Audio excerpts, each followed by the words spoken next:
राजा रघुवंशी की हत्या में 2 हथियार इस्तेमाल किए गए थे। पहला हथियार 2 जून को ही बरामद हो गया था। इसके अलावा पुलिस की एक टीम इंदौर में मौजूद है। सोनम फरारी के दौरान जिस फ्लैट में रुकी थी, उस फ्लैट की तलाशी ली गई। वहां कुछ बरामद नहीं हुआ। अभी टीम वही रहेगी और सोनम और बाकी आरोपियों के परिवार से पूछताछ करेगी। क्राइम सीन का रिकंस्ट्रक्शन।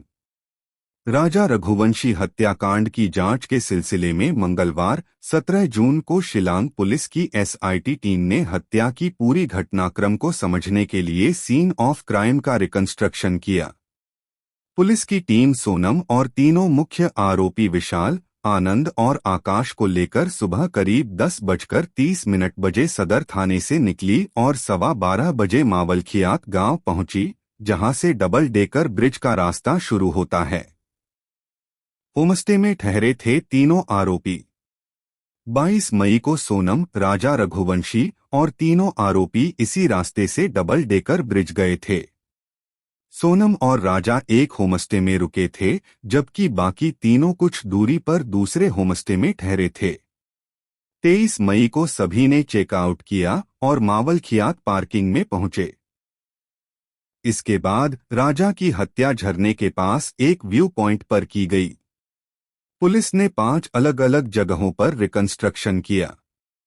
हर जगह आरोपियों से पूछा गया कि कौन कहां खड़ा था, स्कूटी कहां खड़ी की थी, हत्या की कोशिश पहले कहां की गई और आखिर में हत्या को कैसे अंजाम दिया गया।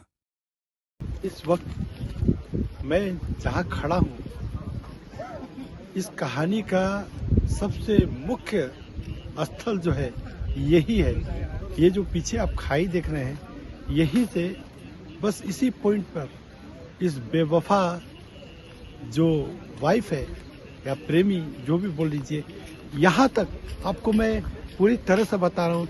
यहाँ तक आते आते राजा को ये विश्वास था, इस बलि बेदी तक आते आते राजा को विश्वास था कि वो मेरी वाइफ है, वो मुझे कभी धोखा नहीं दे सकती, वो मुझे कभी मार नहीं सकती। सोचिए, यहाँ तक मैं आपको पूरा सीन बता रहा हूँ, यहाँ तक आते आते उसे ये विश्वास था। लेकिन यहाँ आने के बाद वही वाइफ उन 2 किलरों को कहती है, इशारा करती है कि इसके सर पे वार करो उस दाव से, और वो वार करते हैं। खून की नदियां बहती है, वो गिर जाता है। गिरने के बाद वो दूसरे कातिल को बोलती है तुम भी वार करो, और वो भी वार करता है। और वो अपने सामने अपने पति को मरते हुए देखती है। हो भी सकता है कि राजा की जो अंतिम सांस चल रही हो, उस समय आप उसका अंदाजा लगाइए कि वो अपनी पत्नी की तरफ देख रहा होगा, और उसे उस समय भी विश्वास नहीं होगा कि ये हमला मेरी पत्नी ने करवाया है। आप ये सोचिए कितना दर्दनाक कहानी होगा ये। और यही वो पॉइंट है, और ये पॉइंट और ये जगह उस बेवफा की कहानी का ये सबूत है। ये जगह जो ये वादियां हैं, ये चिल्ला चिल्ला के कह रही हैं कि किस तरह से एक बेवफा औरत ने उसके अपने प्यार का खून किया, अपने किसी के विश्वास का खून किया। और ये वादियां देखिए कितनी खूबसूरत वादियां हैं। इस वादियों को न केवल उसने अपने विश्वास का, अपने मोहब्बत का खून किया, बल्कि इन वादियों को भी इस बेवफा, इस कलंकिनी औरत ने पूरी तरह से बदनाम करके रख दिया।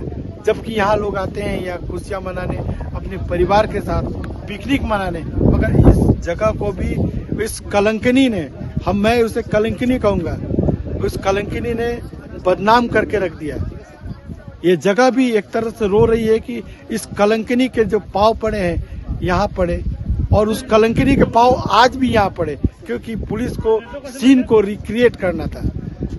इस कहानी के अभी और भी कुछ दर्दनाक पहलू खुलने हैं, जो अब पुलिस खोलेगी।